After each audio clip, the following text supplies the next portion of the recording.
Hello, everyone. Welcome to Piece of Authenticity Podcast. I'm Aubrey. And I'm Jordan, and we are the Andersons. In 2020, the Lord really challenged us on starting our own podcast. And so we invite you to join us on the journey of following Jesus every day. So let's grow together and learn together.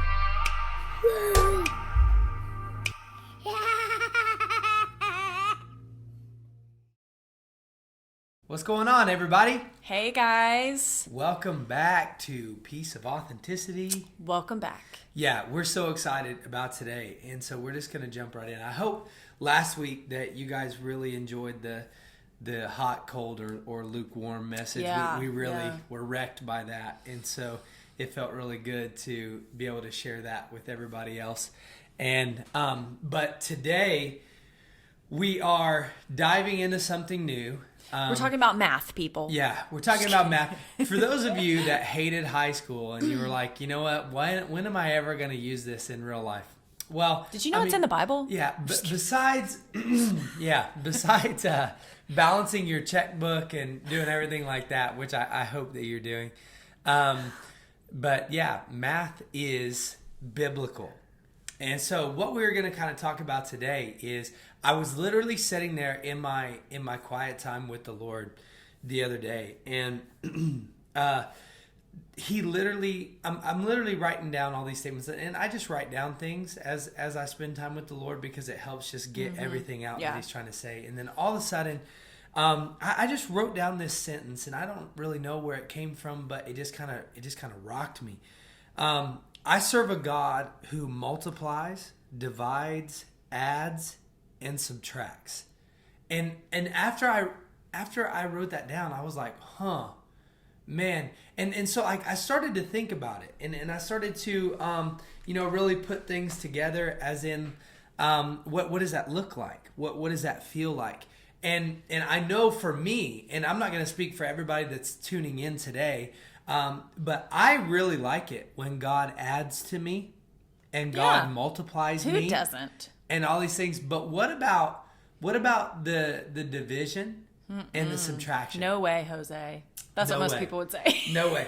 But it was kind of funny because I was also reading Mark chapter 8, and I just want to read like these quick couple of verses for you really quick. In Mark 8, starting in 11, and it says, "The Pharisees came and began to argue with him, talking about Jesus, seeking from him a sign from heaven to test him.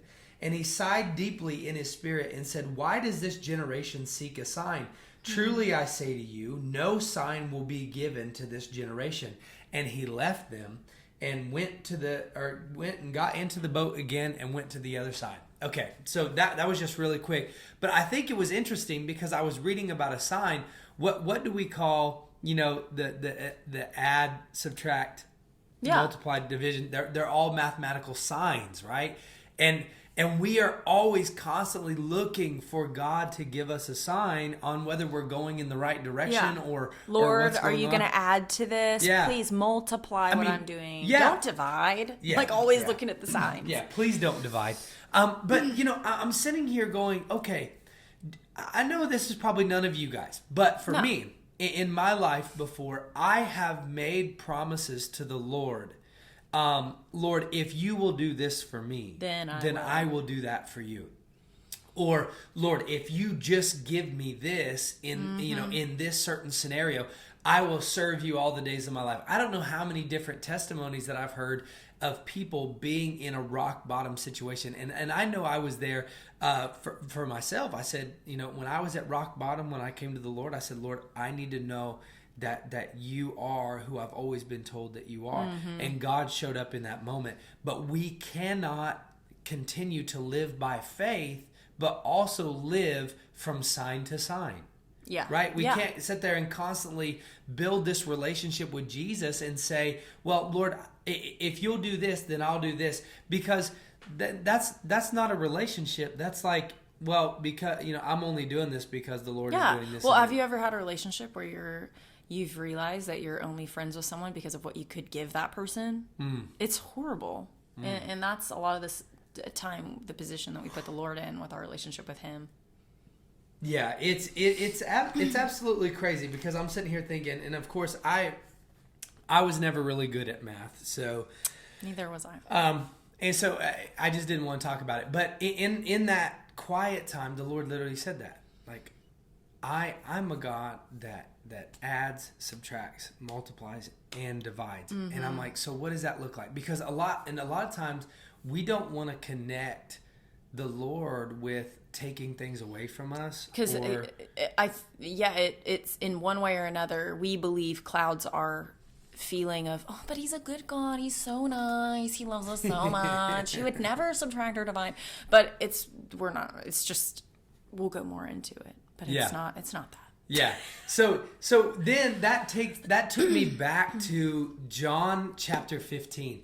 And so I was really excited about this, but okay, so we're just going to read it really quick. So we're going to start in verse 1 and we're just going to read. So John 15, Jesus is teaching right here in this specific passage, and he says, I am the true vine and my Father is the vine dresser. Every branch in me that does not bear fruit, he takes away. That sounds like subtraction to me. He takes away. If I remember correctly. Yeah, if I remember correctly. So every branch that does not bear fruit, he takes away. And every branch that does bear fruit, he prunes and he divides. He cuts off those branches, right? Mm-hmm. So that it may bear more fruit. Addition. There it is. So it's almost like he divides, right? He comes in. My Father is the vine dresser. He is some other translations say my Father is the gardener. Mm-hmm. We stay connected to him through the vine, right? We're connected to the vine, which is Christ, the vine dresser. God comes in and he cuts off those branches which are not producing fruit and throws them into the fire. Sounds like division to me, right? They're cut off. But even the ones that are producing little fruit, mm-hmm. he comes in and subtracts from them so that we can add more fruit. Mm-hmm. And then it multiplies. Yeah, so it all has a deeper meaning, but still, with God, there is always addition, subtraction, multiplication, and division.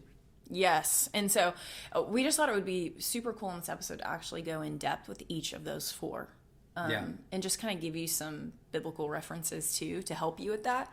And so something whenever we were talking about this, I was thinking about division, right? Because of course in John 15, the gardener is cutting off, he's dividing, he's throwing away the things that we don't need, right? So it made me think of the chaff and the wheat and the threshing floor and all of these beautiful analogies, right, that have to do with division because it's separating from, okay? And so I want to tell you a little bit about there it is. Okay, so I'm going to read to you Luke 3:17, okay? And so it says, this is talking about what the Lord does, okay? So his winnowing fork is in his hand to thoroughly clear his threshing floor and to gather the wheat, believers, okay, into his barn, the kingdom, but he will burn up the chaff, the unrepentant, with unquenchable fire. So yeah, okay, but I was reading a little bit more in a book that I'm reading right now, and it was this beautiful analogy, yet again, of the wheat and the chaff. And he said that this is how they did it. They grew it all up together. You know how we'll separate the weeds from our plants and things like that, right? But with the wheat, back in the ancient days, I don't know how they do it nowadays. They might do it the same. They let the chaff, which is pretty much trash, like weed, right, grow up with the wheat. Okay, and so they would wait until it was time to harvest, and they would be able to tell the chaff from the wheat because the wheat was bowing. Okay, so it was just kind of laying itself down, okay, bowing. And the chaff, it was just still standing straight up. So that really makes me think of repentant and unrepentant, just like that scripture in Luke. Repentant and prideful. Yeah, and so then the division comes for the ones that are not repentant and for the ones that are repentant, and you will be able to tell. So I think that was a super strong picture of what the Lord does with division in the Bible. Yeah. Yeah, so we have division right there. So like the Lord literally says, I'm going to come in and I'm going to separate the wheat from the chaff. We have that division. It's there. It's clear. So now that we know that, let's move on. I want to move on to the next one is subtraction, right? And all of these elements, don't forget, are in John 15. But we just kind of wanted to show you that they're in other places in the Bible as well. We're not playing biblical Chex Mix. Like yeah. It's not. Yeah. And we're not just picking and choosing what we want the verses to say. But so the next part is subtraction, right? Because we decided that we wanted to go over division and subtraction first because they are the ones that make us the most uncomfortable. Exactly. Because it's easy to receive a gift from God, right? It's easy to go, oh, Lord, thank you so much for adding to me. Thank you so much for multiplying me. And it's easy to tell those stories to people and say, oh my gosh, the Lord has added to me this, or oh my gosh, everything that I'm touching seems to be multiplying. The Lord is just doing all these amazing things. We're obsessed with the addition and multiplication. Right. We like those two. So what we want to talk about first were the division. So like you have to have the self-realization of, and check your heart and say, okay, am I wheat or am I chaff? Well, can I also say one more thing that just popped up Go in ahead. my head about the division? Also, the Lord will challenge certain things in your life. He'll have you lay it on the table and he'll have you divide the wheat from the tare in your life. So it's not just people. So don't just be like, yeah, I'm Christian, I'm the wheat. But there's also things in your life where you have to go onto the threshing floor, which is where they separate the wheat from the tare / chaff, same difference. And so there's also things in your life the Lord is going to ask you, is this wheat? Is this productive for me? Or is this going to blow away in the wind if it goes in a storm? So that too. It's so much more than, there's so many different dimensions of that, and it's beautiful. But I just wanted to say that. Yeah, no, that's cool, because it's like you're not talking about just like yourselves. You're checking the motive of your heart, because then the inner. Yeah, is the fruit. Is the fruit that the seeds that I'm sowing, is it good going to fall, or is or it going to fly in the wind? Mm-hmm. Yeah, that's really good. So when we talk about subtraction, now this isn't fun, right? Like I realize that everybody doesn't just sit there and like, oh my gosh, let me read the Bible today so that the Lord can tell me what I'm doing wrong. You do subtract. Thank you. You do. Oh, thank you, Lord, for taking this. There are a lot of things. If we're talking about like addictions and different things like that, you definitely want subtraction. Yeah, you definitely are like, oh Lord, thank you so much. I've heard testimony after testimony of people saying, Lord, thank you so much for taking this from me. But what about the stuff that we don't want? The thing to we're give holding up? on with white knuckles, not wanting to let go. Our self, like what about your pride, and what about like your selfish desire and what you want to see happen? Because there's been so many times, I can't even tell you guys how many times I've been in conversations with people where they have told me, well, I feel like this is what the Lord has for me, but really it's what they kind of want for themselves, but then they're going to go, well, this is what I want the Lord to give me, so I hope he adds it to me. Right. Yeah. And so, but what about when the Lord calls you to give up something? And I know that I say this all the time on the podcast. It's one of my favorite verses in the Bible, but in John 3, no way. verse 30. Yeah. What? Yeah. John 3. I'm a super fan of the book of John. Yeah. It's super relational, but John tells us in chapter 3 that in order for God to increase, we have to decrease, which means I have to surrender myself to God so that he could take away everything in me that doesn't need to be there. It's subtraction. It's pulling away. And I mean, I'm not going to talk about anybody that's listening today, because you guys are probably all phenomenal people. But for me, I will speak for myself. There are a lot of times that even when I am highlighted, the Lord literally tells me, Aubrey, you're being selfish. You're being self-focused in this thing. I still don't want to give it up. Like, I'm like, well, this is fair. Every once in a while, you got to look out for yourself. The Lord wants me to be happy. Right. Get behind me, Satan. Yeah. Tell me to get rid of something. And I'm sitting there going, and you can find ways, believe me, in every situation, you can find ways to justify your selfishness. 100%. You can find ways to justify your pride. But here's the thing. If we want the Lord to increase in our life, and I'm not talking about things. I'm not talking about having the Lord bless you financially or doing any of these other. I'm talking about in you. I hear that scripture, Lord, create in me a pure heart. Yes. Those kind of things. Yes. Inner. God knows the motives of your heart. So if you're praying for certain things or you're believing for certain things, check the motives. I've been guilty in the past of praying selfish prayers and wondering why God wasn't answering them, because they were all from me and none of them were things God had for me. So we just covered division, and we covered subtraction. John 3:30. We must decrease so that he could increase. So if you want the Lord to increase in your life, you have to decrease. You have to ask the Lord, subtract from me. And that's the thing. We never want the division, the subtraction. We only want the addition, multiplication, but we don't want to give away. We don't want to subtract to give. The addition. And so I wanted to tell this funny story. We were talking about this earlier, but there's someone I was talking to, and they said that song, I know you've probably heard of it. It says, he gives and takes away. He gives and takes away. And it goes on with that, right? And someone that was leading worship at a church actually changed the words to he gives and makes away, because they didn't want to think about the fact that we serve a God who also subtracts and divides. So if you are like that person, talk to the Lord about it. I promise you, he will show you his goodness through the division, through the subtractions. But I just thought that was a funny story. So going into multiplication. Whoa. Yeah. We're excited about this part. There's talking about miracles and stuff. Let's go. Do it. I believe in miracle. Okay. Yeah. But I really do. That wasn't to be funny. Anyways, so I am actually going to talk about a miracle that's in the Bible, and it is found in John 6, 1 through 14. I'm not going to read it all. I'm going to give you the Jordan Cliff Notes of that. Okay. And so what happens here, it is the miracle of the loaves and fishes. So there's thousands of people. It says in the Bible it was 5,000, but of course, like we've read and maybe heard, it's so many more people because that was just the men.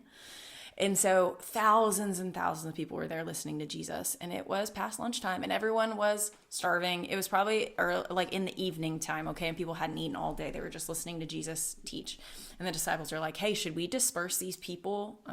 Should we divide them and have them go like eat at their homes, go get food in town and come back? And Jesus said, and Jesus, this is whenever he did that amazing miracle, where this little boy had this little lunch, and he came and brought all that he had to Jesus, and Jesus multiplied, right? So the first thing it said that Jesus did is he took the bread and he divided it. He broke it in half and he prayed to the Lord, and then it multiplied.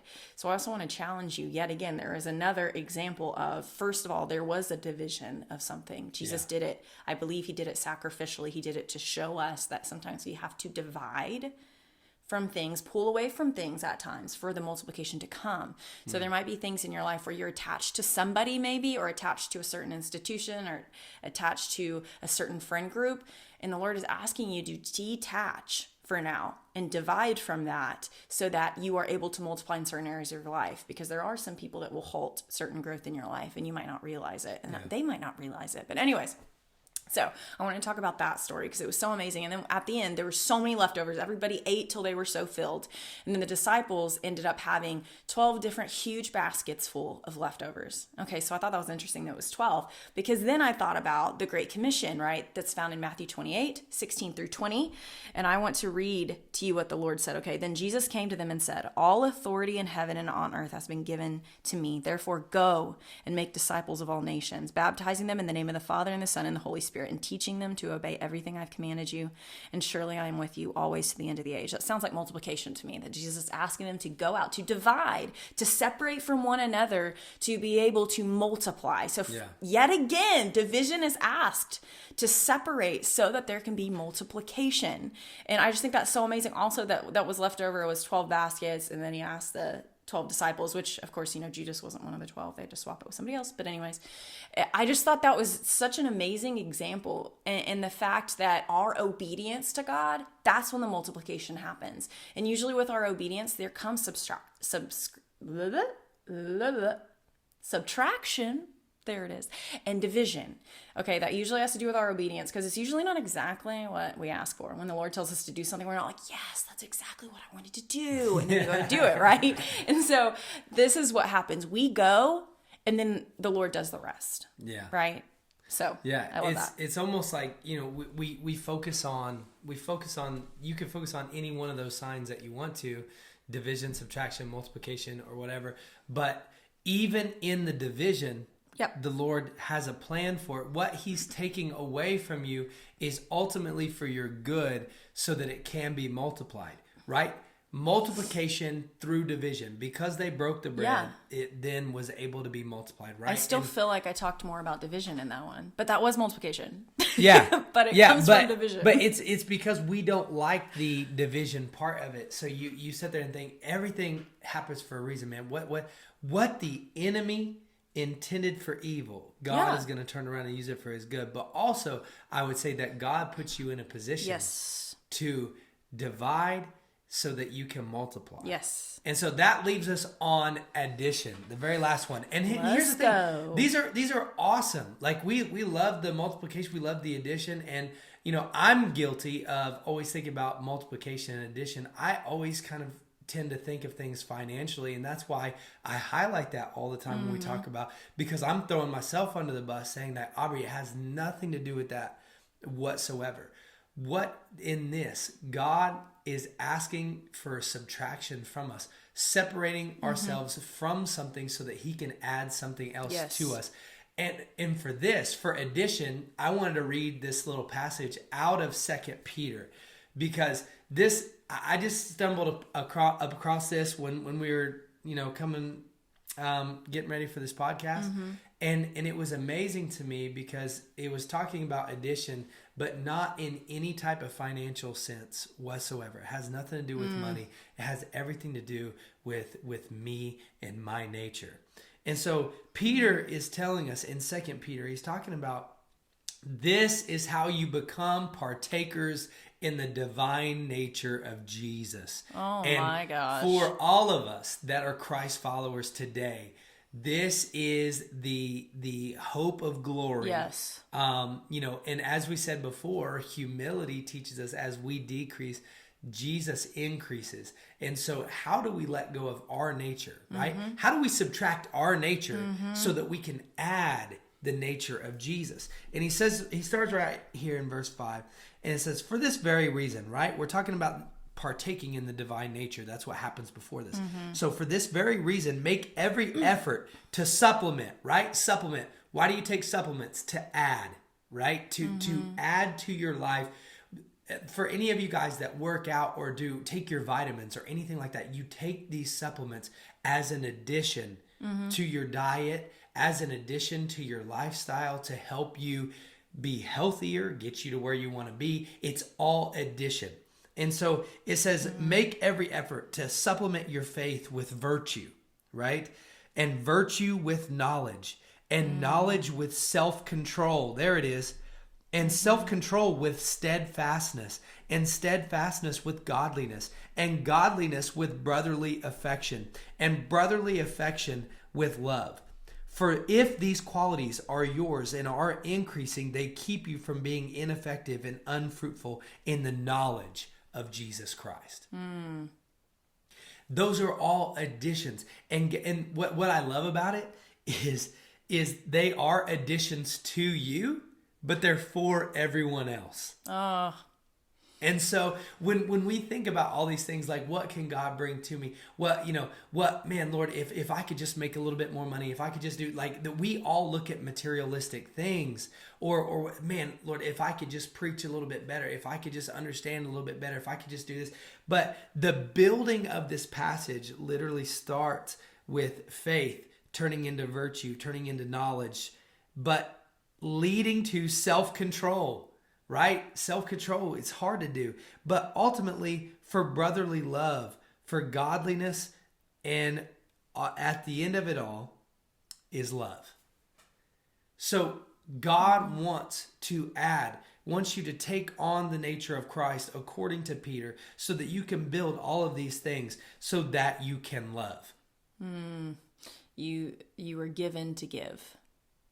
You have to subtract your nature to take on the nature of Christ, just so that you can love.